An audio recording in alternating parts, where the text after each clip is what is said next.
Toute sa vie, là, écoute très bien, pourquoi finir? Toute sa vie, il va blasphémer. Ok. Une personne qui croit que ça va le rattraper. Une personne qui croit que Jésus est mort, tout ce que tu as dit, ces œuvres là, quand il pose là, il est sûr que Dieu a agréé, non? Tu dis, tu me demandes? Je repose. Une personne qui croit que Jésus est mort, comme tu l'as dit là, quand il pose une œuvre là, de bienfaisance là, il est sûr que Dieu l'a agréé, non? Maintenant, pourquoi quand il meurt, on ouvre encore son livre? On ouvre encore son livre. Pourquoi? C'est pour celui qui est mort spirituellement. Relis le texte. L'Éternel m'a créé. Qui est l'Éternel qui a créé là? Qui est l'Éternel? C'est Dieu, c'est Dieu. Il a créé qui? Il a créé qui? Il a créé Jésus. Jésus est l'Éternel. Oui. Est-ce que écoute. Attends, on va se comprendre. Oui. On va se comprendre. Oui. Est-ce que Jésus est l'Éternel qui l'a créé? On dit Dieu est le Père, Dieu est le Fils. J'ai compris. Dieu le Saint-Esprit. Est-ce que Jésus est l'Éternel qui l'a créé? En même temps, les deux.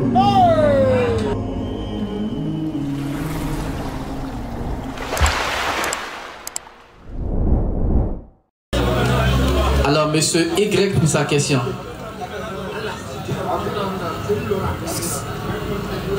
Donc là, tu ne vois rien.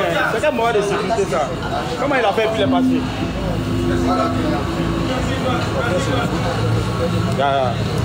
Ok.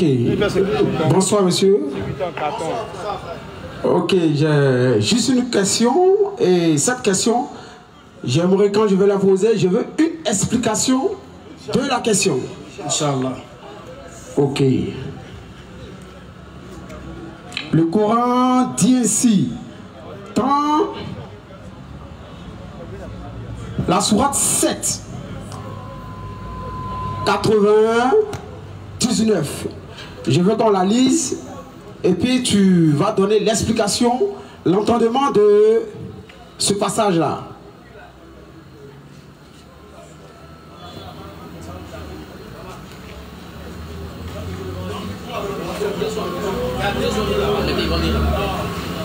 Sourate 7, 99, c'est ça? Sourate 7, 99. Tu es sûr que c'est ça? Oui, c'est ça. La sourate 7, 99. Sont-ils à l'abri du stratagème d'Allah? Seuls les gens perdus se sentent à l'abri du stratagème d'Allah. Fin de citation. C'est ça? Oui. Ah mais, le verset il est très simple. C'est quoi un stratagème? C'est le plan établi par Allah. Est-ce que quelqu'un peut échapper au plan établi par Allah? Non. C'est tout. Sont-ils à l'abri du stratagème d'Allah? Seuls les gens perdus se sentent à l'abri. C'est-à-dire seuls les mécréants pensent qu'ils peuvent échapper au contrôle de Dieu. Tu comprends? C'est un peu comme un voleur. Seuls les voleurs pensent qu'ils peuvent échapper au contrôle de la police et des caméras placées. C'est la même chose. C'est tout. Il n'y a pas autre explication.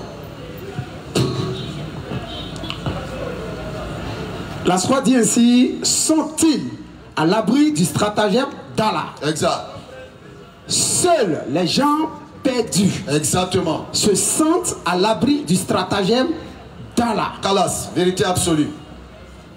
Donc il te pose la question, il t'a demandé l'explication de cette sourate. Est-ce que toi, tu te sens à l'abri du stratagème d'Allah? Ok, une question. Est-ce que vous pouvez... Non, tu me réponds. Non, je vous réponds. Votre interrogation peut être aussi une réponse. Ça, c'est une stratégie aussi d'enseignement. On interroge l'interrogeant afin de faire sortir la réponse à sa question. Donc ici, on va vous demander, vous, est-ce que vous pouvez échapper au contrôle de Dieu? Écoute. Non, laissez l'écoute d'abord. Est-ce que vous pouvez échapper au contrôle de Dieu? Non. Avant de parler ça, c'est moi qui suis rentré pour poser des questions, vous êtes censé de me répondre. C'est ce que nous sommes en train de faire. Ta réponse sera en même temps ta réponse, sait-on jamais. Est-ce que toi tu es à l'abri du stratagème d'Allah, de Dieu? Est-ce que tu peux échapper au contrôle de Dieu? Et le Coran dit, écoute ce que le Coran dit. Hein.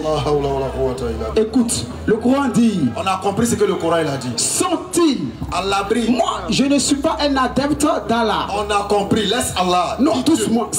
Il faut dire Dieu, il faut laisser Allah. C'est ce qui est écrit ici. Non, j'ai compris. Puisque tu dis que tu n'es pas un adepte d'Allah, oui. Si on t'explique que selon Allah, tu ne vas pas l'accepter. Non, il dit selon ce qu'Allah écrit. Donne-moi l'explication. Je répète encore. Parce écoute doucement, je vais te parler. Le Coran ne peut pas attester que sont-ils à l'abri du stratagème d'Allah, seuls les gens perdus et non sauvés. Voici ce que le Coran dit. On a compris. Maintenant, il dit pourquoi le Coran dit ça.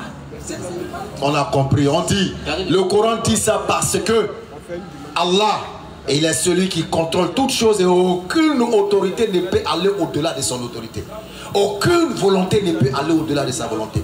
Et tout ce que tu vas manigancer comme stratégie là, ça est dans la stratégie, ça est dans la connaissance d'Allah. Est-ce que c'est que le voleur il fait dans le noir là? Est-ce que Dieu ne sait pas? En fait, ce qu'il dit, tu saisis pas encore bien. Frère, tiens le micro, tiens le micro. Tu as lu le test, non? Non, écoute, moi, il a posé une question d'avance. Je lui ai demandé, est-ce que toi, tu es à l'abri du stratagème d'Allah? Non. Non? Non. C'est quoi stratagème d'Allah? Prends le micro. Frère, tu nous as posé question, tu as répondu non? On te demande, c'est quoi stratagème d'Allah? Stratagème, la définition que je peux donner, c'est ruse raffinée. D'accord. Ça veut dire que les plans qu'Allah trace pour atteindre un objectif, n'est-ce pas? Il vient. Si Allah planifie de toi te nuire ou de te faire du mal, est-ce que tu es à l'abri de ce malheur qu'Allah veut t'infliger? Tu dis si Allah me fait quoi? Si Allah planifie quelque chose pour te faire souffrir toi, est-ce que tu seras à l'abri de cette souffrance qu'Allah veut pour toi?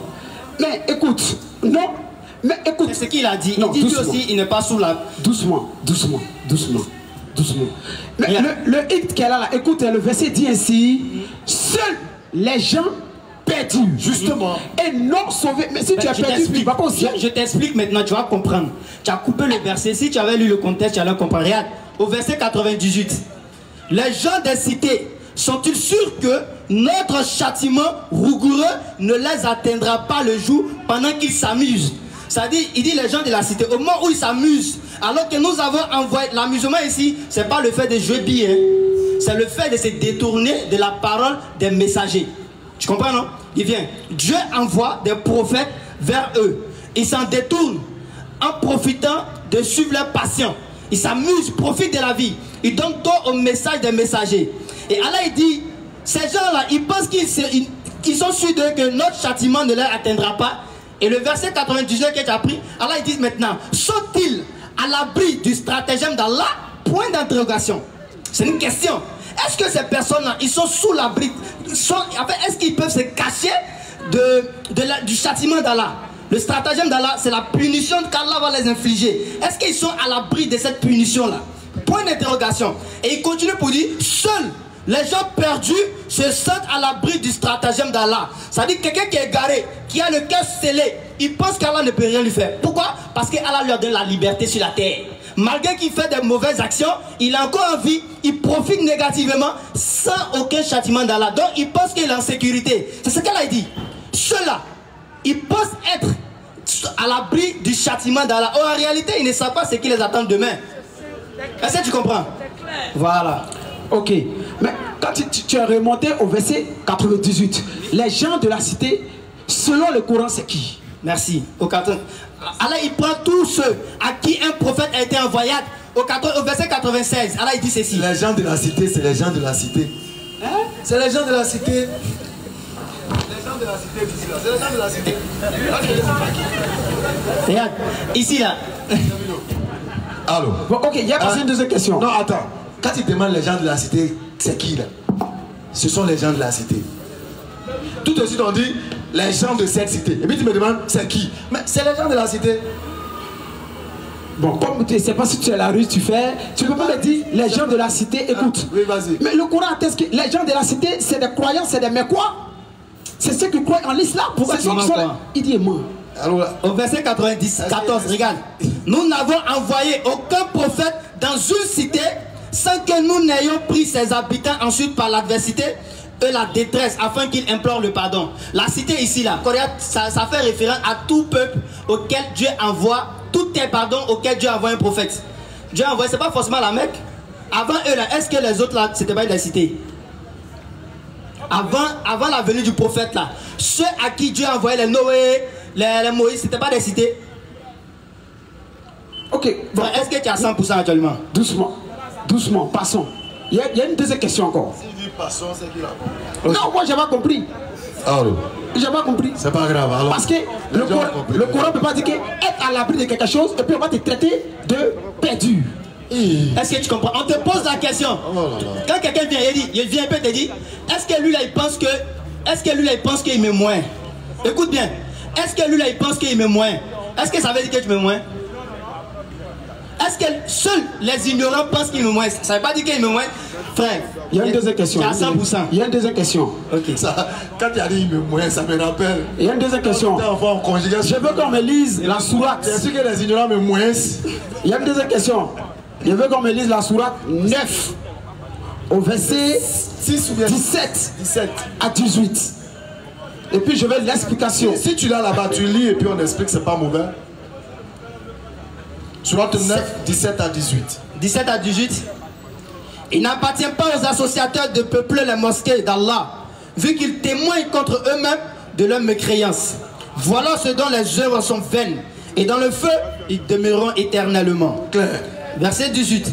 Ne peupleront la mosquée d'Allah que ceux qui croient en Allah. Exactement. Et au jour dernier, accomplissent la salat, acquittent la zakat et ne craignent qu'Allah. Il se peut que cela soit du nombre des bien guidés. Oui. Il veut une explication. Pourquoi le Coran dit ici, tous ceux qui peuplent les mosquées d'Allah, ils acquittent la zakat, ils acquittent la salat, ils font tout ça, mais ces derniers, il se peut que un doute sur le salut. D'accord. Frère, le verset ici n'établit pas un doute sur le salut. Le verset ici ramène toujours le croyant à donner l'absolu de la connaissance à Dieu. Écoute, non, écoute. Calme-toi. Quand tu prends même l'histoire de Jésus, quand Jésus il parle, il ramène toujours ce qu'il dit à la connaissance de Dieu. Donc quelqu'un qui a fait le bien ne peut pas attester de son action qu'il va au paradis. Lorsqu'ils ont envoyé les deux fils de Zébédée à Jésus, je viens, et que la mère a dit, voici mes enfants, que l'un soit à droite, l'autre à gauche. Jésus dit quoi? Pour aller vite, tu ne sais pas ce que tu demandes. Il peut marcher avec moi, il peut manger avec moi. Mais pour ce qui est d'être à gauche ou à droite, ne dépend pas de moi. En d'autres termes, je ne connais pas. Dieu seul sait.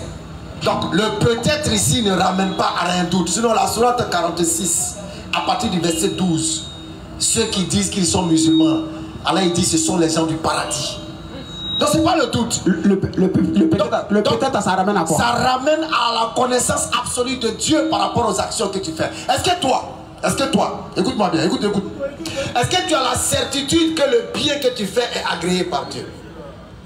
Prends le micro.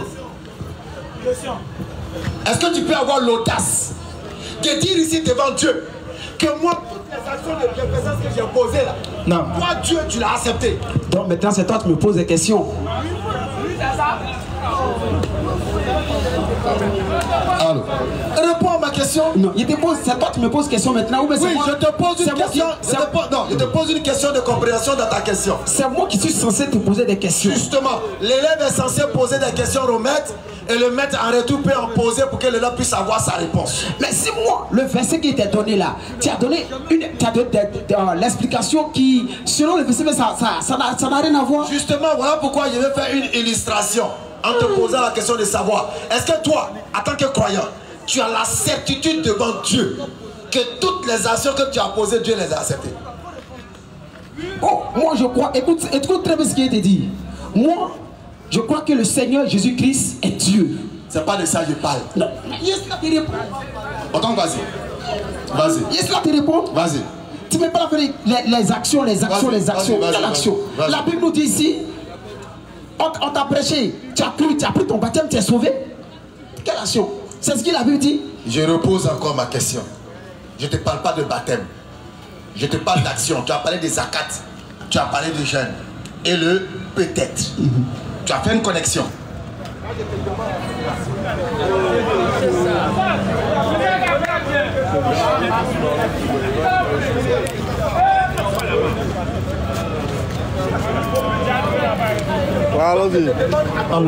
Alors.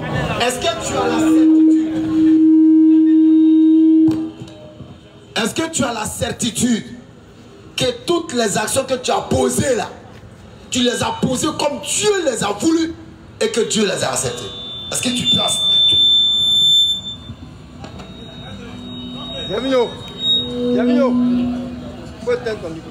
Est-ce que tu as cette certitude là? C'est tout ce qu'on demande. La certitude. Oui. Hein? Oui. Tu as la certitude. Oui. Sur la base de quoi? Comment c'est la base de quoi? Non, tu as posé une action. Donne-moi les éléments qui attestent que ce que tu as posé, Dieu l'a agréé. Et que tu les as fait comme Dieu les a demandé. Donne-moi la preuve. Tu sais pourquoi tu ne réponds pas? Pourquoi? Parce que ton cerveau n'est même pas en accord avec ta réponse. Il dit que juste. C'est ce que je dis. Quoi? Tu m'as posé une question, il était déjà répondu. Il dit j'ai la certitude. Donne-moi maintenant la preuve de ta certitude. Donne-moi. Qu'est-ce qui te donne la certitude? Vas-y. Mais écoute, la Bible nous dit, écoute, voici ce que la Bible dit. La Bible nous dit ici, dans le livre de Philippiens 2, au verset 12 à 13. Ah d'accord. 12 à 13, je vous laisse un devoir, travailler à vos saluts. Non, on a compris. Tu comprends? Mais tu ne mets pas des actions, tu ne mets pas des actes. Ok. On dit travailler à vos saluts. Ok. Attends. Dis-moi. Est-ce que selon la Bible... Non, attends. Est-ce que selon la Bible... Est-ce que selon ta Bible... C'était pas ça. C'était pas ça l'objectif. Selon la Bible... Non, ne panique pas. Non, ne panique pas. Est-ce que selon la Bible, est-ce que l'œuvre des croyants et des mécréants sera pesée? Si oui, pourquoi? Alors que c'est déjà certifié par Dieu. Tu dis selon quoi? Je repose encore ma question. Oui. Parce que tu prends le livre de Matthieu, tu prends le livre d'Apocalypse, ils vont ouvrir le livre des actions. Puisque toi tu as déjà la certitude et que Dieu l'a déjà agréé sur terre, pourquoi est-ce qu'on ouvre encore le livre de tes œuvres? Pourquoi? On ouvre encore le livre de mes œuvres quoi. Le jour de la résurrection, pourquoi? Le jour du jugement là, pourquoi? C'est que pour ça qu'atteste ça. Allons-y, Apocalypse chapitre 22 ou 19, je pense bien. On va lire ça rapidement. Il est bien, je te trouve ça rapidement.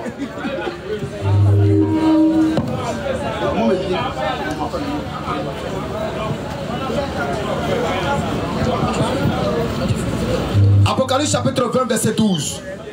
Et j'ai vu les morts, les grands et les petits, se tenaient devant le trône. Des livres furent ouverts. Et un autre livre fut ouvert, celui qui est le livre de vie. Et les morts furent jugés selon leurs œuvres, d'après ce qui est écrit dans ces livres. Dis-moi, toi qui as la certitude que l'action que tu as posée est agréée, pourquoi tu es encore jugé selon tes œuvres? Tu as lu l'Apocalypse là. On dit, et les morts furent jugés selon les œuvres. Pourquoi? Mais écoute très bien. Mais celui qui ne croit pas que Jésus-Christ est... Est-ce qu'on peut juger quelqu'un qui est déjà agréé? Laissez parler. Est-ce qu'on peut juger quelqu'un qui est déjà agréé? Ton problème c'est qu'elle est là. Laissez parler. Non, tu vas parler. Est-ce qu'on peut juger une personne déjà agréée? Est-ce qu'on peut juger une personne dont les œuvres et les actions ont été déjà validées avec certitude par lui-même sur la terre? Est-ce qu'on peut le juger encore? Mais on dit les morts furent jugés selon les œuvres. Pourquoi? Mais écoute, voilà pourquoi il te disait, il y a quelqu'un qui ne croit pas que Jésus est Dieu. Il est mort, il est ressuscité. D'accord. Mais physiquement il est mort. Tu le vois, il marche, il mange, la femme, il a la voiture, il est mort. Ok. Toute sa vie là, écoute très bien, pourquoi finir? Toute sa vie, il va blasphémer. Ok. Une personne qui croit que... Ça va le rattraper. Une personne qui croit que Jésus est mort, tout ce que tu as dit, ces œuvres là, quand il pose là, il est sûr que Dieu a agréé, non? Tu dis, tu me demandes? Je repose. Oui. Une personne qui croit que Jésus est mort, comme tu l'as dit là, quand il pose une œuvre là, de bienfaisance là, il est sûr que Dieu l'a agréé, non? Oui. Maintenant, pourquoi quand il meurt, on ouvre encore son livre? On ouvre encore son livre quoi? Pourquoi? C'est pour celui qui est mort spirituellement.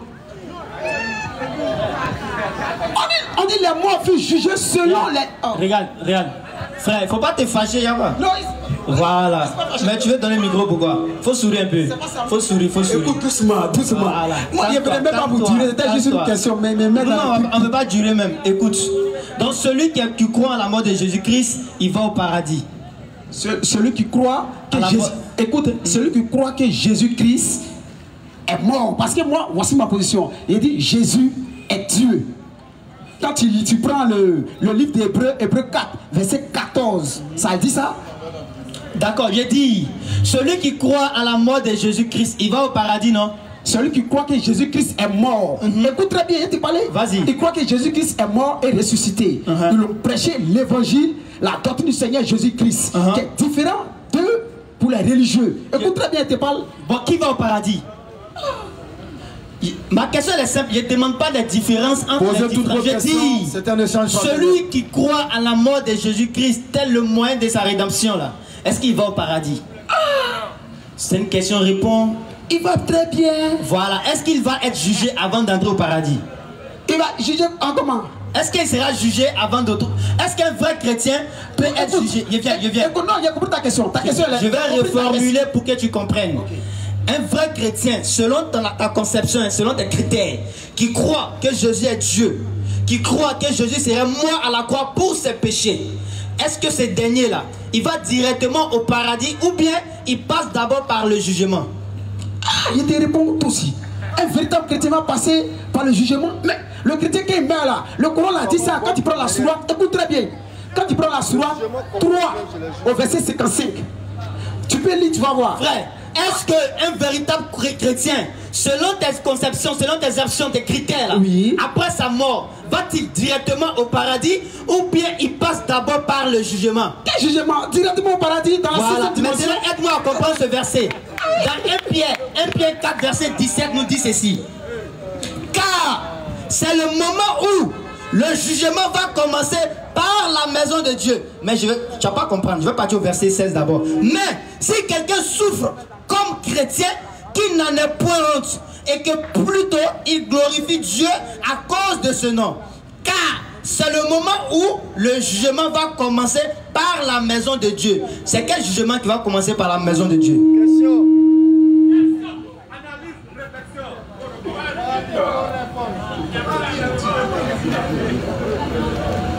Question. C'était le piège, mais On t'attend, hein? On t'attend. Son téléphone est déchargé, il demande une Bible. Non, vas-y, si tu as des versions, on peut. Je relis le passage. Car c'est le moment où le jugement va commencer par la maison de Dieu. Or, si c'est par nous qu'il commence, c'est-à-dire nous qui sommes les enfants de Dieu, si c'est par nous qu'il commence, quelle sera la fin de ceux qui n'obéissent pas à l'évangile? Si c'est par nous qu'il commence, quelle sera la fin de ceux qui n'obéissent pas à l'évangile de Dieu? Et si le juste, regarde ici, et si le juste se sauve avec peine, que deviendront l'impie et le pécheur? Si le juste se sauve avec peine, frère, est-ce que tu passes par le jugement ou pas? C'est 1 Pierre combien? 1 Pierre 4, verset 17. Venez poser vos questions, échange fraternel, échange d'idées et de débats. Force aux argumentaires. Il a lu jusqu'à ici fatigué. Tu veux lire? On annonce la présence du prophète Israël qui est là. Donc il va rentrer dans un peu de temps. Qui est le prophète? On dit car le temps est venu de commencer le jugement par la maison de Dieu. Mais écoute, l'apôtre Paul là, il parle à ses frères dans la foi, ils sont dans une assemblée, le jugement selon tout ce qui concourt au royaume des cieux là, c'est la parole de Dieu. Le chrétien, écoute très bien ce qu'il dit, le chrétien, il reçoit les enseignements. Il reçoit les enseignements les dimanches, il reçoit les enseignements les dimanches. Donc, il doit marcher selon ça. Ok, on va passer à autre chose. Parce que tu insistes sur le fait que Jésus soit ton Dieu. Alors je vais savoir. Mais la Bible dit. D'accord, tu dis qu'il est mort. Alors je vais savoir qui est mort. Qui est mort? Non, termine avec ça. Tu termines avec ça et puis tu parles. Qui est mort? Non, prends, tu dis quoi? Si tu crois à la mort de Jésus et tu dis qu'il est Dieu, non? Je vais savoir qui est mort. Qui est mort? Ah, il prend ton micro, tu as perdu le micro. Non. Attends, est-ce que tu crois à la mort de Jésus? Non, est-ce que tu crois à la mort? Jésus, il croit à sa mort, il est mort, il est ressuscité. Très bien. Maintenant, qui est mort? Dieu ou Jésus? Est-ce que Dieu là, tu sais c'est quoi ça signifie? Non, on ne connaît pas. On dit, entre Dieu et Jésus, à qui est mort? On a compris. On a regardé, maintenant donne-nous la réponse. Toi choisis, toi-même. Tu me poses question, comment tu choisis? C'est simple. Moi, c'est simple. Le choix, il est très simple. Oui. Jésus n'est pas mort. Ça veut dire qu'il ne peut pas être Dieu. S'il est mort, parce que Dieu ne meurt pas. Tu comprends? Jésus-Christ a été sécurisé par le Créateur qui l'a envoyé. Dieu n'a pas voulu qu'il meure. Et si tu considères qu'il est Dieu et qu'il est mort, il ne peut pas aussi être Dieu parce que Dieu ne meurt pas. Tu comprends? Non, il n'est pas Dieu. Non, il n'est pas Dieu. Il est le fils de Dieu. Qui est Dieu? C'est Allah. C'est Allah. Exactement. Okay. Maintenant, pourquoi? Écoute très bien. Pourquoi? Tu sais, vraiment, moi, en fait, il y a pitié. C'est vrai. Tu comprends un peu? Tu as raison. Voilà, il y a pitié de vous. Voici ce qu'il y a la sourate 59. La sourate 59, verset 23 jusqu'à 24. Il dit quoi? Mais Jésus pouvait, quand il parlait aux pharisiens, il pouvait dire quoi dans Jean 8, verset 20, 27 comme ça. Il a parlé aux pharisiens jusqu'à... Et puis il a dit quoi? Il dit, vous avez pour père le diable. Exact. Il a été maîtrisé dès le commencement. Exact. Et Jésus, qui est son père à lui, Jésus? Qui est le père de Jésus? Tu me dis qu'eux, ils ont pour père le diable. Tu sais même pas, le père là, tu sais pas que c'est une position. Le fils c'est une position. On a compris. Pardon. Tu sais pas ça? J'ai compris. Écoute-moi, écoute. Écoute, je suis père. Je suis père avec mes enfants comme votre exemple. Votre exemple vous donnez là. Non, écoute-moi, je suis père quand je suis avec mes enfants. Je suis fils de mon père. Ça c'est votre exemple là. Je suis père quand je suis avec mes enfants. Je suis fils de mon père. Mais dis-moi, si on me tue, est-ce qu'on a tué le fils du père et le père des enfants? Ok, merci. Merci d'être passé. Merci d'être passé, le frère Y. Franck Eric, ça va bien? Ok, vous posez votre question et vous laissez nos orateurs répondre. Et après, vous allez interagir, ok?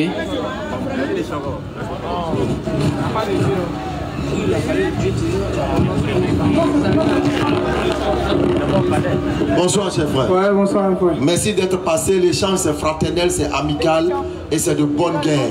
Okay. Pas d'animosité, juste pour faciliter la compréhension des uns et des autres. Voilà, Oui, aucune obligation. ma question est la suivante. Je voulais savoir, tu dis, je passais puis j'ai entendu que vous dites que Jésus n'est pas Dieu, c'est ça? Exactement. Voilà. Moi, je vais te prouver que Jésus est Dieu. Il n'y a pas de souci. Ouais. Merci.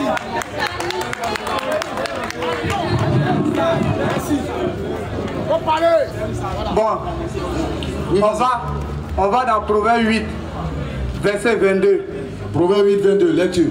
Alors, Inch'Allah, chaque vendredi, 20h, 22h, nous allons nous retrouver ici et nous allons partager la nourriture spirituelle, passer le message autour de vous. Nous allons revenir, Inch'Allah, à l'ancienne époque. Vive le palais. Proverbe 8, verset 22. Proverbe 8, donc chaque vendredi, 20h, 22h, Inch'Allah, on se retrouve ici pour l'échange fraternel. Passer le message à tout kémite, pasteur, chrétien, bouddhiste. Ils viennent, on va échanger, Inch'Allah. Verset 22. L'Éternel m'a créé, la première de ses œuvres, avant ses œuvres les plus anciennes. J'ai été établi depuis l'éternité, dès le commencement, avant l'origine de la terre. Je fus enfanté quand il n'y avait point d'abîme, point de sources chargées d'eau, avant que les montagnes soient affermies, avant que les collines existent, je fus enfanté. Donc, la partie là, tu comprends? Quand tu faisais ta lecture, tu as dit l'Éternel m'a créé. Donc, on parle de quelqu'un. Voilà. Bon, moi je veux savoir, quand tu me définis la personne qu'on parle de lui là. C'est la personne qu'ils ont créée là. Oui, je veux savoir. D'accord, c'est Jésus selon toi, c'est Jésus. Non, c'est pas selon moi. C'est pas Jésus. C'est pas Jésus. Non. Ok, poursuis. Pardon, ça te fait comprendre. Pour toi, non, laisse. Moi, pour toi maintenant c'est qui? C'est Jésus. Très bien, fais une pause. Relis le texte. L'Éternel m'a créé. Qui est l'Éternel qui a créé là? Qui est l'Éternel? C'est Dieu, c'est Dieu. Il a créé qui? Il a créé qui? Il a créé Jésus. Jésus est l'Éternel? Oui. Est-ce que... Écoute. Non, laisse d'abord... Attends, on va se comprendre. Oui. On va se comprendre. Oui. Est-ce que Jésus est l'Éternel qui l'a créé? On dit Dieu est le Père, Dieu est le Fils. J'ai compris. Dieu le Saint-Esprit. Est-ce que Jésus est l'Éternel qui l'a créé? En même temps, les deux. Est-ce que tu as compris? En même temps, les deux. Quand tu poursuis lecture là, Jésus était déjà là avant la création de la terre et les cieux. Non, avant la création de Dieu ou des cieux de la terre? Avant la création de la terre et les cieux. Pas avant l'éternel. S'il te plaît, pas avant l'éternel qui l'a créé. Est-ce qu'il est avant l'éternel qui l'a créé? La Bible ne parle pas de ça. Je le lis encore. L'éternel. L'éternel m'a créé. Est-ce que Jésus est avant l'éternel qui l'a créé? Non. Pourquoi? Il est l'éternel même. Pourquoi avant l'éternel qui l'a créé? Ah, il est l'éternel même. Poursuis, quand tu poursuis, continue jusqu'en bas. Il est l'éternel, non? Si. Donc, l'éternel s'est créé, c'est ça? Oui. Ok. Ça fait du parabole. La parole de Dieu est fait du parabole. D'accord. Voilà. La parole de Dieu est fait du parabole. D'accord. Si tu veux comprendre ça selon physiquement, tu peux pas savoir ce que la parole te dit. D'accord. Donc, l'éternel est une créature. Pas une créature. D'accord. Il a omniscient, omnipotent, omniprésent. Il est une créature parce que c'est un être humain comme s'il est. Non, c'est une créature. Si. L'éternel. Parce que la parole dit, écoute-moi. Hein? On dit, il est omniscient, omnipotent, omniprésent. D'accord. Quand on dit omniscient, omnipotent, omniprésent, ça signifie quoi? Parce que vous êtes particulier à l'école, hein? Donc il veut au moins me donner au moins la signification de omniscient, omnipotent, omniprésent. Je veux savoir. D'accord. L'éternel m'a créé. Oui, on continue. Donc, l'éternel, la personne qui a été créée, c'est une créature. On peut se dire ça, oui? D'accord. Donc, qui a été créé, c'est Jésus, non? Oui. Donc, Jésus est une créature. Si. Mais il est Dieu en même temps. Si. Donc, c'est un Dieu créé, qui a été créé. Pas un Dieu créé. Il est quoi? Attends, est-ce que Jésus n'a pas été créé? Écoute-moi. Jésus a été créé ou pas? Écoute-moi. Il s'est fait, écoute-moi, il s'est fait chair. Non, avant d'aller là-bas, selon ce verset-là. Oui. Ce verset-là, c'est pas lui qui a donné, c'est pas moi. C'est ton verset. Mais pourquoi je te dis pousser, tu ne veux pas pousser? Je vais pousser, mais il faut qu'on comprenne d'abord, avant de descendre. Non. Avant de sauter en partant en bas, Non, non? c'est pas pousser, il faut pousser. D'accord. Pousser la lecture. L'éternel m'a créé la première de ses œuvres. Oui. Avant ses œuvres les plus anciennes. Oui. J'ai été Enfant. établi. Avant Avec enfant. D'accord. Ses œuvres les plus anciennes. D'accord. Ok. Ça veut dire que j'ai eu un début. Oui. D'accord. Il a eu un début, n'est-ce pas? Si. Jésus a eu un Début. D'accord. Est-ce que Dieu a un début? Est-ce que Dieu a un début? Pourquoi Jésus même c'est Dieu, comment il a un début? Il a un début, mais il n'a pas. Si, bon, on peut dire il a un début, si. Si, il a un début, alors continue, hein. Écoute, hein, c'est pas... Tu dis que l'éternel n'a pas de début. Non, il n'a jamais dit que l'éternel n'a pas de début. J'ai parlé de quoi? Donc l'éternel a un début. Je n'ai pas parlé de ça, hein. Donc l'éternel a un début. Si. Le début, ça montre le commencement de quelque chose, non? Oui. Donc il fut un moment où Dieu n'existait pas. Même Melchizedek n'a pas de début. Puisque même, on parle de ça, la parole même du papa de ça. La Bible même parle Je pas de ça. demande. Tu dis que Dieu a un début, n'est-ce pas? Si. Avant son début, là, il fut un temps où Dieu n'existait pas. Si. Donc il y a un moment où Dieu n'existait pas. Si. Bon, excuse-moi pour ta question. Hein. Non, tu as excusé.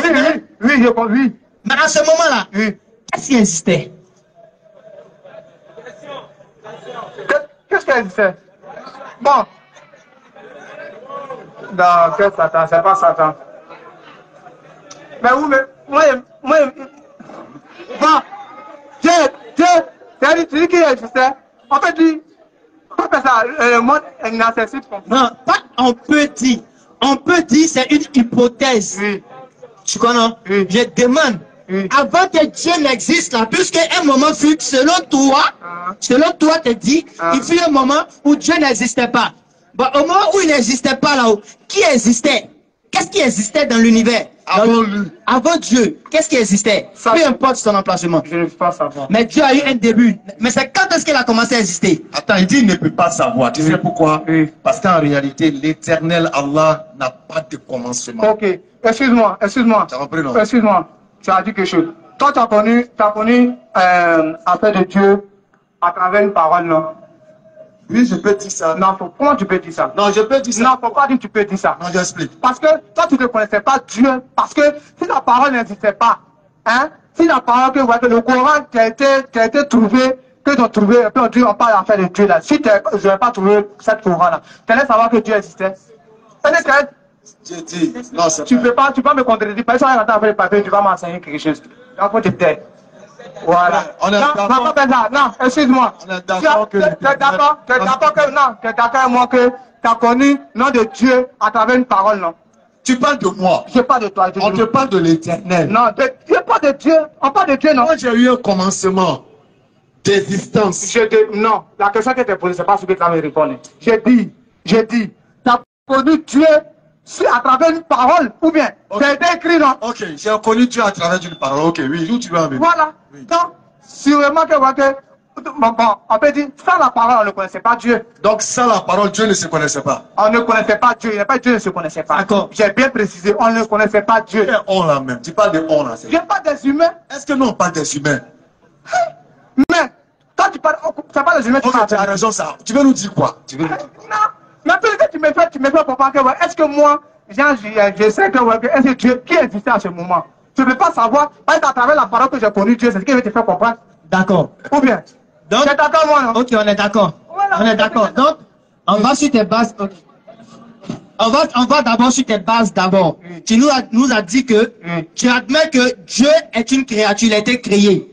Tu admets que Dieu a eu un début. Tu admets qu'il fut un temps où Dieu n'existait pas. Si. Les 3 points, tu es d'accord avec ça? Je suis d'accord. Tu attestes toujours? J'atteste. Ok, c'est bon. Tu es de quelle église?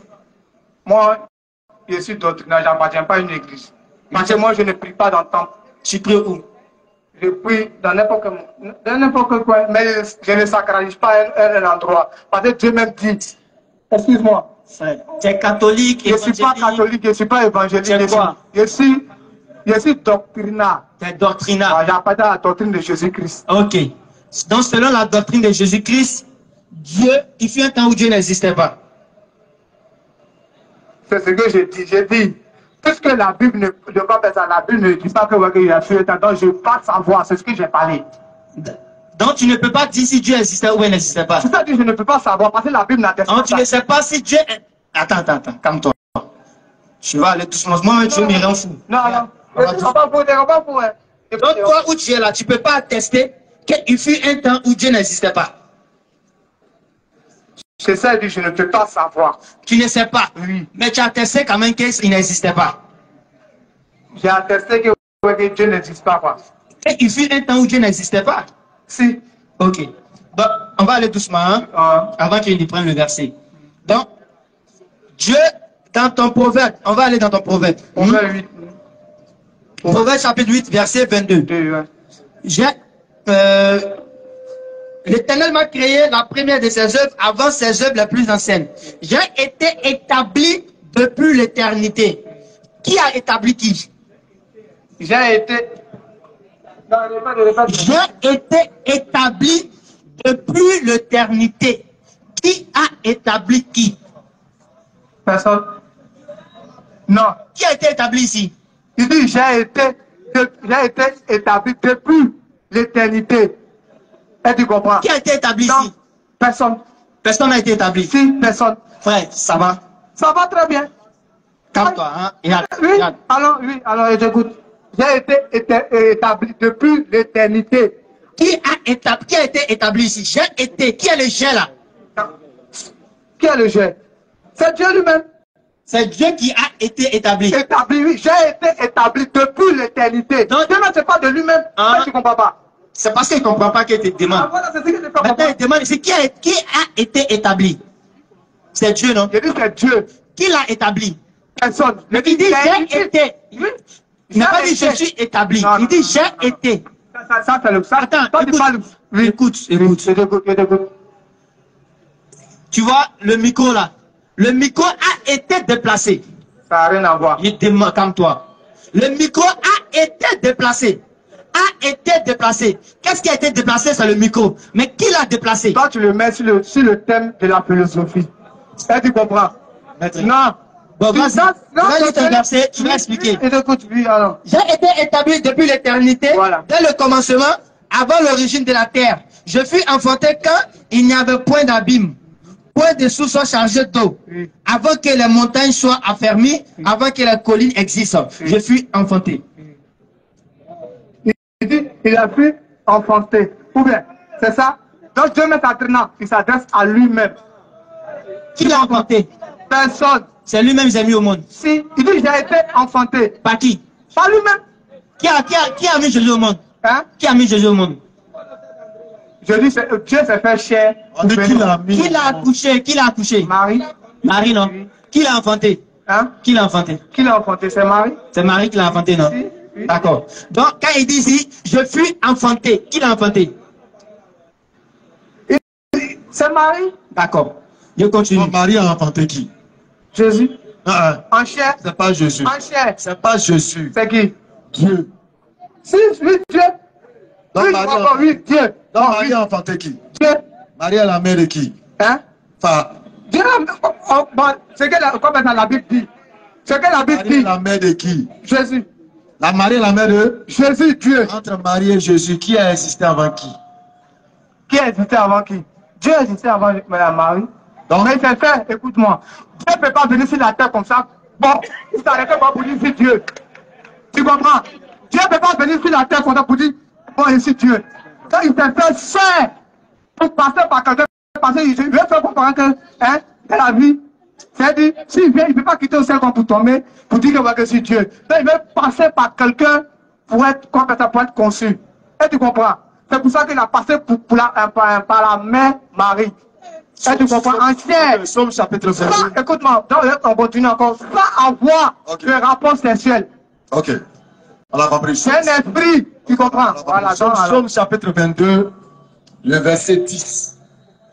Dès le sein de ma mère, j'ai été sous ta garde. Les chrétiens disent qu'il s'agit de Jésus. Somme chapitre 22. Tu prends à partir du verset 9, tu descends. Jusqu'au verset 10.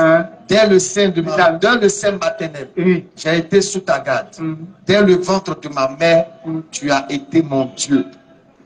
Qui était le Dieu de Jésus quand il était dans le ventre de Marie? Non, répète pas bien. Non, répète pas bien. Somme chapitre 22, verset 9. Dès le sein de ma mère, j'ai été sous ta garde. Dès le ventre de ma mère, tu as été mon Dieu. Qui était le Dieu de Jésus quand il était dans le ventre de Marie? Qui? Bon. La question. Non, c'est la société. C'est bon, ton esprit commence à accepter. Non, écoute-moi. Ton esprit commence à comprendre. Non, c'est pourquoi tu as fait ce silence-là, pour permettre à ton esprit d'être en accord avec la vérité. Tu vois, ton silence justifie quelque chose, au fait, mais tu veux forcer. Tu veux forcer ton âme à aller au-delà de la vérité. Non, je ne le force pas. Jésus, dans le ventre de Marie, là, il dit, tu as été mon Dieu. C'était qui? C'est la parole. Fais comme ça. Ashhadu. Répète après moi. Ashhadu. Non, il ne peut pas. Pourquoi répéter ça? Non, il va répéter ça. Aide-moi à répéter ça sur le vide. En fait, je ne peux pas. Non, il ne peut pas savoir ce que ça signifie. Répète après moi. Répète après moi. J'atteste. J'atteste qu'il n'y a point d'autre divinité sauf Allah. C'est impossible. Pourquoi? Sauf Dieu. Voilà. Là, quand tu parles d'Allah, moi, je ne suis pas musulman, je parle d'Allah. Moi, je parle de Dieu. Ouais. Ok, donc, qui était le Dieu de Jésus quand il était dans le ventre de Marie? Ok. Si tu ne connais pas, tu dis que tu ne connais pas. Dieu. Comment fatiguer ton cerveau? C'est Dieu. C'est Dieu. Oui. Quel est son nom? On sait que c'est Dieu. Oui. Tu as été mon Dieu, on sait. Mais c'est qui? El Shaddai, Elohim. C'est qui? C'est pas Jésus, mais c'est qui? Non. Écoute-moi. Le nom. Non, écoute-moi. Le fait que Dieu s'est fait chair, hein, par le nom, selon les humains, qu'on porte nom Jésus. Et tu comprends? Parce que c'est selon la justification des hommes. Est-ce que Jésus est Dieu pour toi? Si, il est Dieu, puis je vais toujours. Quand il est dans le ventre de Marie, est-ce qu'il est Dieu? Si. Alors, il dit maintenant, tu as été mon Dieu. Qui était le Dieu de Jésus, Dieu dans le ventre de Marie?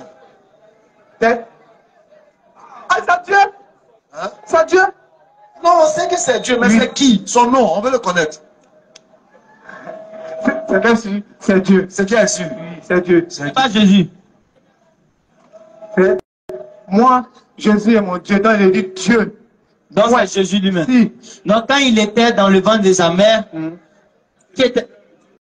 Jésus était le Dieu de Jésus, c'est ça? D'accord. Excuse-moi, mon frère. Excuse-moi, je vais te poser une question. Tu parles d'Allah. Tu parles d'Allah. Tu parles d'Allah, non? Donc, tu crois beaucoup en lui, non? Ok. Donc, tu sais que, ouais, que ce Dieu-là, que tu crois en lui, là, qu'il est capable d'être là en même temps ici. Tu es d'accord? Jamais. En fait, Jamais. jamais. Il bouge pas. Il bouge pas.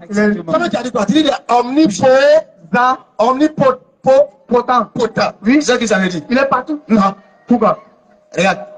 Il est physique comme esprit. Non, attends. Il est physique comme esprit. Attends. Tu dis qu'il est partout. Oui, omniscient, omnipotent, omniprésent. Très bien. Oui. Quand tu déposes ton plan de garde et puis tu as deux. Non, il ne faut pas comprendre ça. Va me mélanger comprendre. Non, il ne pas. Mais pourquoi il va mélanger la. Non, Si tu ne comprends pas les choses terrestres, tu ne peux pas comprendre les choses célestes. Jésus l'a dit. Non, c'est ce que. Alors, il n'y a pas de souci. Tu dis qu'il est partout, il peut être ici. Non, non, non. Quand on dit omnipotent, ça dit le temps, là, il n'est pas dans le temps. Le temps n'a pas de contrôle sur lui. Oui. Le temps n'a pas d'impact sur lui. Oui. Voilà. Donc, il n'a pas besoin d'être ici pour être ici. Il pèse tous les regards et aucun regard ne peut l'atteindre. Est-ce que Dieu, il voit partout, est-ce qu'il a besoin de se déplacer? Pourquoi pas? Pourquoi faire? Je te demande pourquoi pas, je veux savoir. Pourquoi pas? Parce qu'il est le créateur. Le monde là. Ta Bible même dit quoi? Il tient le monde dans quoi? Dans sa main. Dans sa main. Mais quelqu'un qui tient le monde dans sa main, il n'a qu'à se déplacer pour aller où? Il n'a qu'à se déplacer pour aller où? Déplacer en comment? Tout en comment? Il tient l'univers, le monde dans sa main. Il se déplace pour aller où? Pour toi te voir. Non. C'est pas le fait que, ouais, que Jean. Tu vois qu'il se déplace? Non. Est-ce qu'il a besoin de se déplacer? Non. Il n'a pas besoin de se déplacer. Okay. Ça veut dire que ta position, il voit tout ce qu'il a créé, même une fourmi noire dans un trou noir, dans une nuit noire. Est-ce qu'il a besoin de se déplacer pour être dans le noir pour voir la fourmi? Non. Il te voit, il me voit. Il voit tout en même temps. Comme bon policier. Il n'a pas besoin de se déplacer pour devenir un homme, pour connaître toi ta souffrance. Ok, si d'accord. Très bien. Donc ça veut dire que Dieu n'a plus besoin d'être un être humain pour comprendre nos difficultés. C'est aberrant, ça n'a pas de sens. Et sans cela, l'islam te dit, Allah ne ressemble à rien. Il ne ressemble à rien. Il n'a pas besoin d'entrer dans la créature. C'est pourquoi l'islam te dit que le Dieu auquel nous on croit, là, il est plus proche de nous que notre veine jugulaire. La veine jugulaire, c'est un nerf qui est à l'intérieur de ta chair. Mais on dit que Dieu il est plus proche que ce qui est à l'intérieur de toi. Est-ce qu'il a besoin de se déplacer? Non, il n'a pas besoin de se déplacer. Il voit au travers de toi, de moi et de tous à la fois. Voilà le sens du vrai Dieu. Mais le Dieu qui se déplace et vient dans le monde, là, Dans le ventre. pour pouvoir voir nos mouvements, pour naître comme nous on est né, pour comprendre comment on est. Eh, champion, c'est un Dieu qu'il faut tolo. Non, c'est pas possible. Parce qu'il est un homme comme toi. Tu sais pourquoi? Ésaïe chapitre 16. Dans Ésaïe chapitre 29, à partir du verset 16, on va te dire, quelle perversité est la vôtre? Le potier doit-il être considéré comme l'argile? Est-ce que tu peux dire que Dieu est comme l'homme, ou que Dieu est devenu comme l'homme? Est-ce que c'est normal? La Bible te dit que quand tu le dis, tu es un homme pervers. Ça veut dire que tu as perverti, c'est-à-dire que tu as mélangé, tu n'as pas estimé Dieu à sa juste valeur. Comprends, frère? C'est ça le sens de l'islam. Nous, notre Dieu auquel on croit, là, il n'a pas besoin de bouger. Il n'a pas besoin de se déplacer pour savoir. Il n'a pas besoin de bouger pour voir. Il n'a pas besoin d'être là parmi nous pour apprendre. Il est l'audient, l'omniscient, l'omnipotent et omniprésent. Non pas parce qu'il est dedans. Non. Regarde par exemple. On pourrait te dire que l'État de Côte d'Ivoire est partout à Abidjan. Sur la base de quoi? Les caméras qu'ils ont placées, ils voient partout et tout en même temps. Est-ce qu'ils bougent? Ils ne bougent pas. Ça, c'est l'homme. Les Blancs ont mis satellite au ciel. Est-ce qu'actuellement les Américains nous voient? Est-ce qu'ils ont bougé? Non. Donc l'homme ne bouge pas pour contrôler, c'est Dieu qui va descendre pour venir contrôler. C'est possible. Si. C'est possible. Pourquoi c'est pas possible? C'est possible. En fait, écoute-moi. Dieu. Pourquoi il dit c'est possible? Dieu a créé l'être humain à son image. Oh! On n'a pas touché à ça. Pourquoi? C'est quoi l'image? C'est quoi l'image? Hein? Donc toi tu ressembles à Dieu? Si. Tu ressembles à Dieu? Si. Lui ressemble à Dieu? Si. Elle ressemble à Dieu? Si. Elle. Oui. Dieu est de quel sexe? En Dieu, il n'y a pas de sexe. Il dit qu'il a créé l'homme à son image, non? Il dit créer l'homme à notre image. Selon la parole. Selon notre image. Non, ressemblance. Ressemblance. Oui. Ça veut dire que femme comme garçon ressemble à? Oui. Hein? Non. Écoute-moi. En Dieu, il n'y a pas la distinction de femme avec l'homme. Non, c'est toi qui dis que... C'est ce que je ne peux pas comprendre. Non. Dieu a créé l'homme. L'homme. Quand il a fini de créer l'homme, il a, dans cette côte, il a pris pour créer la femme. On a compris. Voilà. L'homme et la femme ressemblent à Dieu. C'est ce que moi je vais parler. Je te dis, Dieu a dit, c'est ce qui a été écrit dans la parole, donc je marche selon la parole. On a compris. Voilà, créer l'homme à mon image. Là, je t'explique. Oui. Quand on parle de l'image, là, Oui. ça dit, de la manière que tu es là, Oui.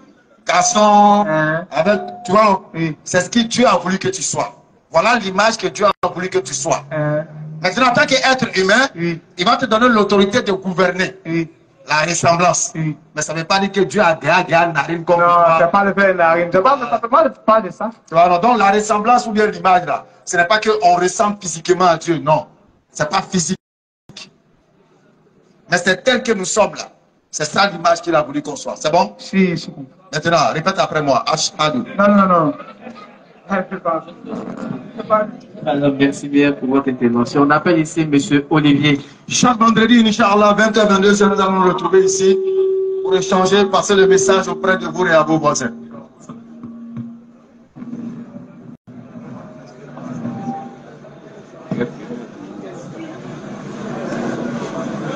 Bonsoir, cher frère. Bonsoir, frère.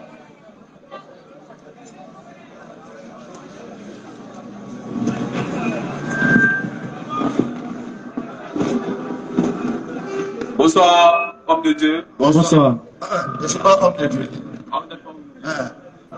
Je suis un être humain qui cherche la voie de Dieu. D'accord. Voilà. En fait, moi je suis Zéphir Olivier. Enchanté, béni Islam pour vous servir. Okay. Mes parents sont catholiques. Moi-même, je peux dire que je suis évangélique, je peux le dire.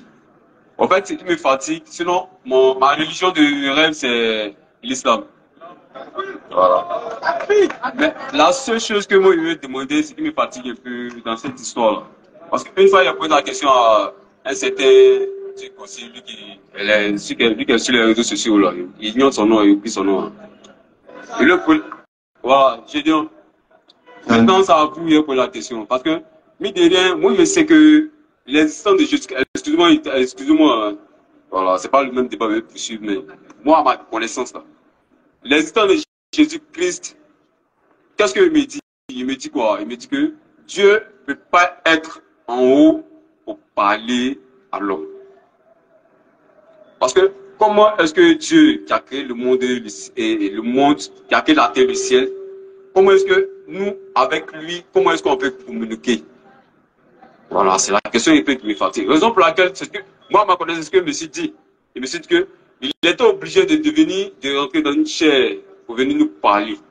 Pour dire que voilà comment est-ce que vous allez marcher. Sinon, étant Dieu, Dieu ne communique pas avec un être humain.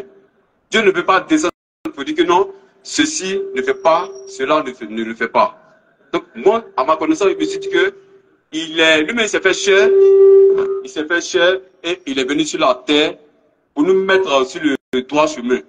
Par exemple, la partie là me fatigue un peu. Quand vous dites que Jésus n'est pas Dieu, ça me fatigue. Sincèrement, ça me fatigue. Voilà. Parce que Dieu ne peut pas être en haut pour communiquer avec les humains. Ok, ça marche. Voilà. Dans la Bible, excusez-moi, dans la Bible, on dit, il ne maîtrise pas la Bible, il faut mentir, mais ce qu'il y aura connu, c'est qu'il a lu, qu'il n'est pas trop saisi, qu'il n'est pas trop mis dans ma tête. On dit, il y a un seul prophète qui a communiqué avec Dieu. C'est pas c'est Moïse, ou bien c'est pas c'est Abraham. De vive voix. Sinon, tous les prophètes ont communiqué avec Dieu d'une manière ou d'une autre. Que ce soit par un ange ou que ce soit direct. En tout cas, ils ont communiqué avec lui.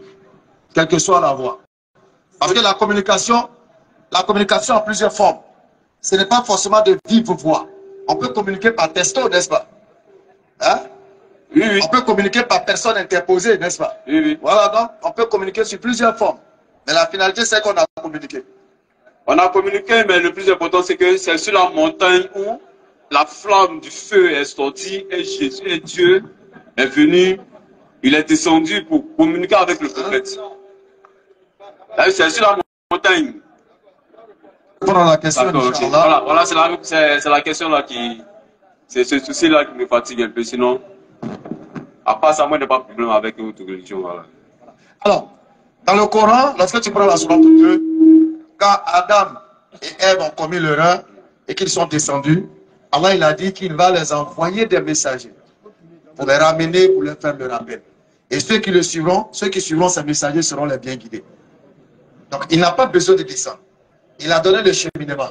Il va envoyer des messagers qui seront intermédiaires entre lui et nous pour la transmission du message. Mais quant à l'acceptation, quand on accepte le message et notre retour, c'est-à-dire notre connexion à lui, on n'a pas besoin de messager. Le messager a transmis, j'ai accepté. Quand j'applique là, je suis en relation directe avec lui, je communique directement avec lui. Secondo, il communique avec lui, il n'a pas besoin de se déplacer. Parce qu'il a dit dans le Coran, toujours dans la sourate 2, je vais vous le renverser rapidement. Sourate 2, le verset 99. Pardon, sourate 3, le verset 190.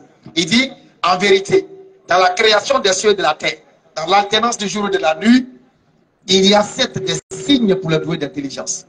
Et il va même au-delà, il te dit, dans vous-même, votre propre création, il y a des signes pour le doué d'intelligence. Donc ça veut dire que l'observation et la méditation sur la création de Dieu nous ramènent à une communication avec Dieu. Ça veut dire que je regarde la création de Dieu. Et puis je rentre en connexion dans la méditation. Et que j'atteste dans cette méditation que tout cela n'a pas été créé en vain. Et que le Créateur c'est lui. Tu vois que je rentre en connexion avec lui. Et cette connexion, c'est une communication avec lui. Et un être humain? Et un être humain, bien sûr, c'est ce que je suis en train de dire. La prière, l'adoration que nous faisons, le culte que nous faisons, la pratique culturelle, c'est une connexion. C'est pourquoi on appelle ça la religion. La religion, c'est la relation entre le croyant et celui en qui il croit. C'est la relation, la liaison, la connexion, l'échange spirituel entre la créature et le Créateur. C'est ça la religion en réalité. Allô? Allô? Tu comprends? C'est ça la religion. Donc, on communique avec le Créateur d'une manière ou d'une autre. Pas forcément d'une façon physique.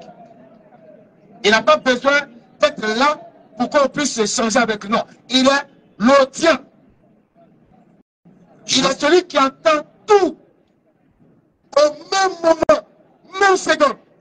Il entend tout et comprend tout au même moment. D'accord. Voilà, donc il n'a pas besoin d'être là pour communiquer avec toi. Excusez-moi pour ne pas oublier ma question. Allez-y. D'accord. Vous avez dit que l'être humain est en communication directe avec Dieu. Exactement. Donc ce qui veut dire que après la transmission du message, quand on l'accepte là, on rentre dans une relation intime avec Dieu maintenant. Une relation intime. Exactement. D'accord. Donc les œuvres de Dieu, que Dieu fait, c'est que puisqu'il y a une connexion, divine. C'est ça. Voilà. Donc l'homme aussi peut faire ses œuvres aussi comme Dieu. Bien sûr, c'est pourquoi en islam, tu as les 3 dimensions du degré de foi. Il y a d'abord l'islam, il y a ensuite, il y a le iman, c'est-à-dire la foi, et puis il y a al-ihsan. Ça c'est le degré même là, où quand ta parole devient soi et c'est. Un peu comme un prophète, il demande de Dieu, Dieu automatiquement il agit. Ça c'est un degré de foi. Quand tu l'appelles là, tu peux faire ce que le prophète fait. Non. Est-ce que tu m'as compris? Ça, tu peux faire des miracles en fait. Tu peux faire ce que Allah veut de toi et tu peux t'utiliser pour faire des miracles. Il peut t'utiliser pour faire des œuvres qui sirent à sa majesté. Parce que tu as atteint une dimension qui rentre dans la dimension, dans l'intimité avec lui. L'intimité profonde. Et ça, c'est des étapes de la spiritualité. Le croyant, il gravit les échelons. C'est pourquoi en islam, on dit d'abord, tu es musulman. En tant que musulman, tu vas rechercher maintenant la foi en tant que musulman. Et lorsque tu auras la foi en tant que musulman, tu vas rechercher maintenant al-ihsan en tant qu'ayant la foi et étant musulman. Donc, c'est des étapes. Et tout ça, c'est des communications avec Dieu. Donc, l'être humain communique avec Dieu de façon intime à l'observation de tout ce que Dieu a créé, qui sont des signes. Et ces signes-là doivent nous ramener à lui. À son acceptation, à croire en lui, etc., etc. On se regarde. On est conçu d'une façon perfectionnisme imaginaire. C'est-à-dire que tu te dis, mais aucun homme ne peut créer un être humain comme ça. Si on enlève la peau d'un homme et que tu vois la connexion des nerfs, tu ne vas pas croire. Aucun architecte ne peut créer ça. Les gens vont beau fabriquer des robots, ils ne pourront jamais atteindre la dimension de l'être humain. Jamais. Donc quand je médite sur ça, ça me permet de rentrer un peu en intimité, de par la foi acquise, par l'observation, avec mon Christ. C'est ça la communication. Et c'est ça l'islam. Loin de ce que l'on vous propose, où c'est une seule personne qui détient l'autorité, quand il dit, lui, c'est bouclé. Tu n'as plus rien à dire. Si lui t'arrache l'onction, tu n'as pas d'onction. Il t'arrache le spirituel, tu n'as pas de spirituel. En islam, non. Tu acceptes, tu dis, Seigneur, j'ai entendu jouer au pays. Et tu rentres dans l'obéissance avec la pratique et qui sied avec, tu vas rentrer dans la profondeur de la spiritualité entre toi et lui. C'est pourquoi là, il va distinguer les croyants. Les croyants, il y en a parmi eux qui, aux heures de la nuit, s'arrachent de leur lit. Tu entends s'arrache, c'est ce qu'il est verset dit. Parce que se réveiller du sommeil pour aller prier Dieu, il faut être dur. Donc, ils s'arrachent de leur lit et puis ils rentrent dans une prière nocturne. Loin de tout regard. À la maison, même pas que quelqu'un sache ce qu'il est en train de prier. Ce qui peut rentrer dans ces heures-là en connexion, dans le secret, dans l'intimité avec son Créateur par le rappel, le secret. Bon, ça c'est pour un moment, mais c'est pour tout le temps. Parce que ce que moi je sais, c'est que Dieu a dit, nous n'est pas fait sur cette terre. Non. Voilà. Nous n'est pas fait sur cette terre. Maintenant, pour être en communication directe avec Dieu, c'est qu'il faut être seul. Non. Il ne faut pas attendre d'être fait. C'est en, tu peux dire, en demeurant continuellement en contact avec Dieu que tu vas atteindre, Inch'Allah, la perfection. Ce n'est pas en disant, je ne suis pas seul, donc je ne vais pas. Il faut marquer ta position, y aller. Est-ce que le pays a arrivé? Pourquoi pas? Il y a des hommes qui sont parvenus à ce niveau-là. Pourquoi pas toi? Tout est une question de volonté. Comment ils ont fait pour arriver à ce niveau-là? C'est une question de volonté. Ça dit quoi? Ils n'ont pas aimé ce monde comme si ça n'allait jamais fini. Ils ont pris le monde dans la limite de ses limites. Tu vois? Leur amour pour le monde était limité dans la limite du monde. Tu vois? Donc, il faut savoir faire la part des choses. Il faut savoir dimensionner ta relation. Ici-bas, le Tibet, c'est un planning. Les étapes spirituelles, c'est un planning. Donc tu peux y arriver, je peux y arriver, tout dépend de votre volonté. Ceux qui ont réussi, là, ils ont quoi de plus que nous? Ils ont dit ça, on a dit ça, on respire là, on respire là. Ils ont seulement eu une volonté peut-être qu'on n'a pas encore et qu'on doit avoir. Et ça s'obtient dans le rejet des interdits de Dieu. Commence par ça. Fais l'effort de t'éloigner de ce que Dieu te dit de t'éloigner. Fais l'effort de te rapprocher de ce que Dieu te dit de te rapprocher. Et complète le tour par des prières nocturnes dans le secret entre toi et lui et fais tes invocations. Au fur et à mesure, tu verras que tu vas atteindre certaines dimensions même, tu vas te surprendre toi-même. C'est ça l'islam. Ok. Il n'y a pas de souci, il a compris. Il y a des collègues en moitié, c'est que tu vais. Après ça, derrière moi, il va faire les recherches. Inch'Allah, de toute façon, chaque vendredi, Inch'Allah, on sera ici. Tu veux la dernière fois, voilà, on va pas te perdre. Il n'y a pas eu le temps de poser des questions. Voilà, on ne va pas te perdre de contraintes. Mais on suppose que qu'Allah nous donne la longévité nécessaire pour qu'on puisse se retrouver. Sinon, le plus tôt sera le mieux. Ainsi, on dit quoi? Comme le dit l'adage, qui remet à demain, qui remet à demain, trouvera malheur en chemin. Parce que le demain n'est pas connu. Ce que nous savons, c'est cet instant-là. Et même dans cet instant, encore, il y a des moments, il y a des secondes qu'on ne maîtrise pas. C'est pourquoi quand tu as l'opportunité, tu saisis, et puis après tu réfléchis. Mais sans contrainte, bien sûr. Prochaine question. Contribution. Monsieur Conan, prochaine question.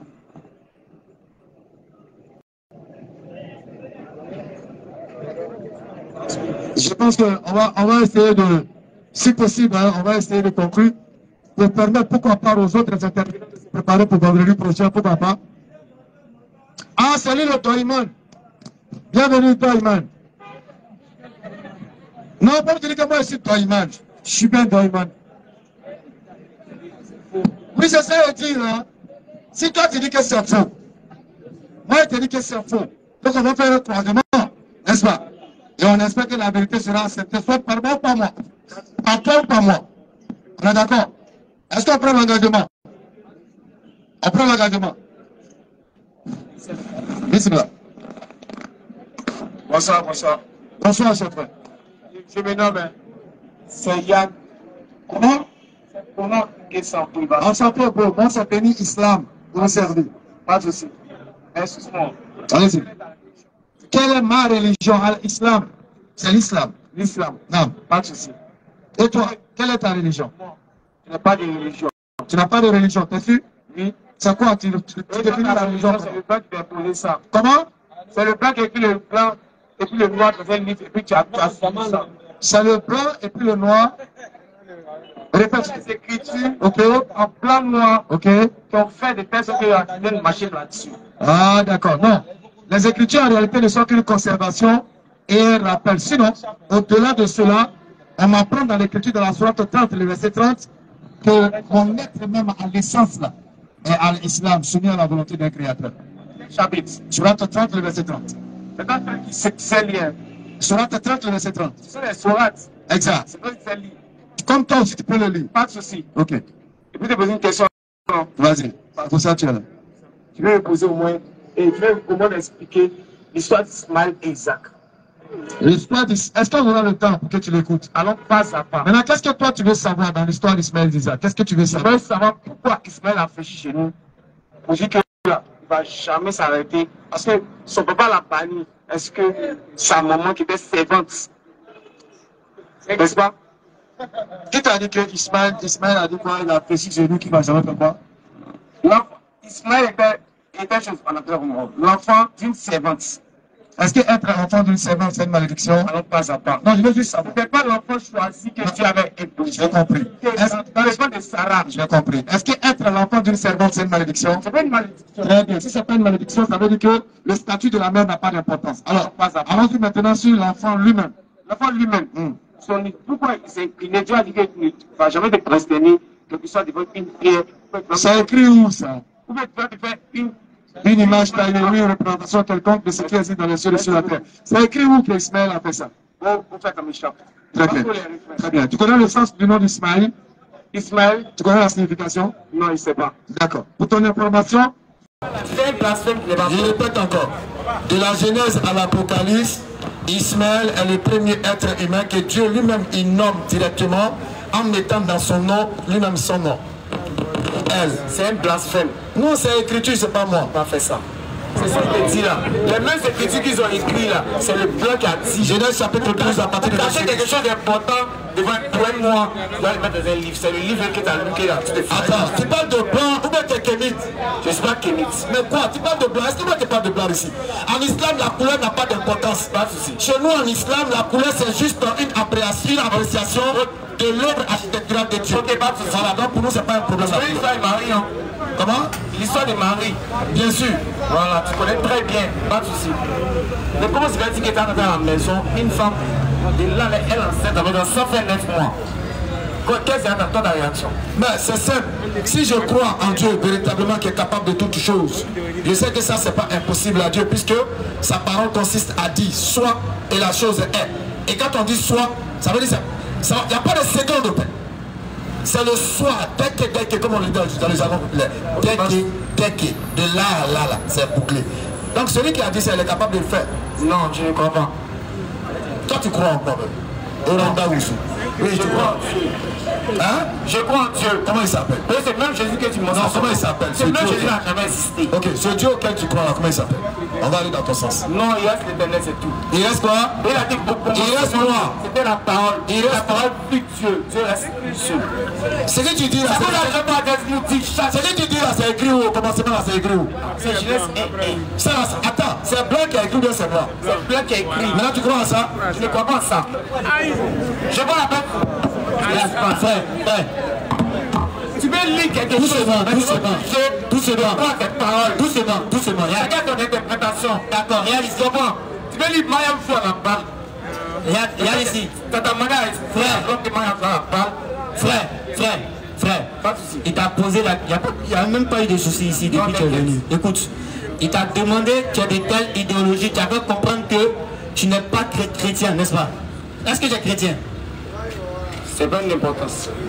Ça a une importance, tu es venu, tu as demandé notre religion, tu as dit non. C'est parce que... Frère, calme-toi. Okay. Quand tu es rentré, tu as posé la question, on est de quel point religieux, n'est-ce pas? On t'a répondu par amour. Est-ce qu'on était obligé? Non. Mais c'était nécessaire pour toi pour pouvoir nous poser des questions. Ok. N'est-ce pas? Pour nous, il est nécessaire pour nous de connaître ton bon religieux avant de te poser des questions ou de te répondre. Exactement. De quel bon religieux es-tu? Chaque vendredi, 22, on se retrouve ici, Inch'Allah. Je vais pas te mentir. Je suis parti à la mosquée. Actuellement, là. Je suis parti actuellement, je suis un animiste. Tu es un animiste? Oui.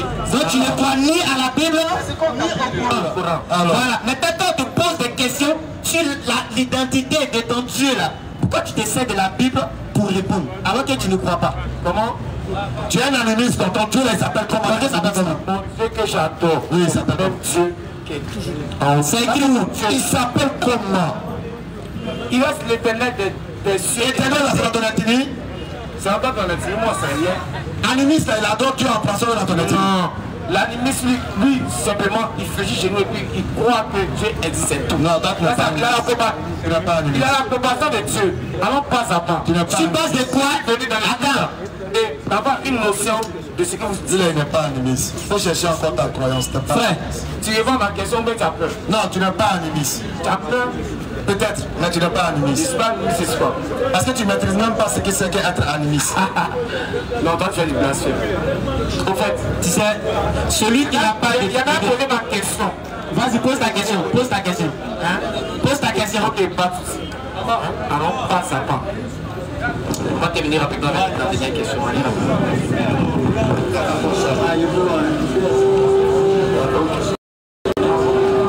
Frère, je pense qu'on va remporter notre échange. Je vais savoir pourquoi on parle de plusieurs religions. D'accord.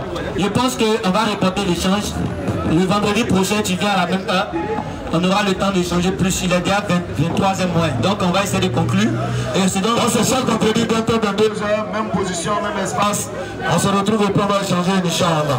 Merci pour votre participation. Ok, non, t'inquiète. Nous, vendredi prochain, on va bien échanger. Donc vendredi prochain, nous sommes au palais de Yopougon, 20h, 22h, précisément en face du centre commercial. Voilà, centre commercial du palais de Yopougon, Inch'Allah. Alors, donc vous avez assisté à l'échange. J'espère que chacun de vous a tiré sa conclusion. C'est clair. Maintenant, si tu n'es pas musulman et que tu étais là, tu es là. C'est l'occasion pour toi de réattester ton orientation spirituelle. Exact. Parce que tu as vu, l'échange a permis un temps soit peu à tout un chacun de comprendre qu'est-ce qu'il en est véritablement de la compréhension spirituelle des uns et des autres. Effectivement. Et on se rend compte que la meilleure des positions, c'est la position juste après du contraire de l'islam. C'est l'islam qui est la meilleure des positions. Alors, nous allons donc lever le test 3. Peuple de Yopougon, nous allons tester la calme de Shahada, histoire de démontrer à la face de tous que nous sommes musulmans et fiers de l'être. Ashhadu, ashhadu, la ilaha illallah, wa ashhadu anna Muhammadan Rasulullah. Assalamu alaikum wa rahmatullahi wa barakatuh.